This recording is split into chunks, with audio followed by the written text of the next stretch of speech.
Affirmation எப்படி சொல்லணும்? நிறைய பேர் அஃபர்மேஷன் சொல்கிறாங்க, ஆனால் ரிசல்ட் வரல அப்படின்னு கம்ப்ளைண்ட் பண்ணுறாங்க. ஏன் தெரியுமா? அஃபர்மேஷன் சொல்கிற விதம் தான் ப்ராப்ளம். ஃபஸ்ட்டு மிஸ்டேக் ரோபோட் மாதிரி ரிப்பீட் பண்ணுறது. செகண்ட் மிஸ்டேக் உள்ள டவுட் அதிகமாக வச்சுக்கிட்டு வாயால் பாசிட்டிவாக சொல்கிறது. யூனிவர்ஸ் வேர்ட்ஸை கேட்காது, ஃபீலிங்ஸை தான் கேட்கும். நீங்கள் அஃபர்மேஷன் சொல்கிறதுக்கான சரியான வழி, அஃபர்மேஷன் சொல்லும்போது மெதுவாக சொல்லுங்கள், மீனிங்கை ஃபீல் பண்ணுங்கள், பாடி ரிலாக்ஸ்டாக இருக்கணும். அதுக்கப்புறமா உங்களுடைய அந்த அஃபர்மேஷன்ஸை நீங்கள் சொல்லுங்கள்.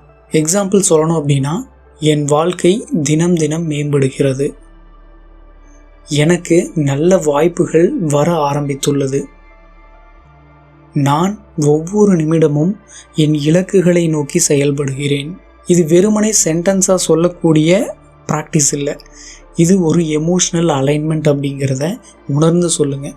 காலையில் எழுந்ததும் நைட்டு தூங்குறதுக்கு முன்னாடியும் குறைஞ்சது ஒரு 3 அஃபர்மேஷன் சொல்லுங்கள். இல்லைன்னா உங்களுக்கு தேவையான அஃபர்மேஷனை நீங்களே ரெடி பண்ணி அதை உங்களோட மொபைலில் ரெக்கார்ட் பண்ணி லூப்பில் போட்டு கேளுங்க. நன்றி.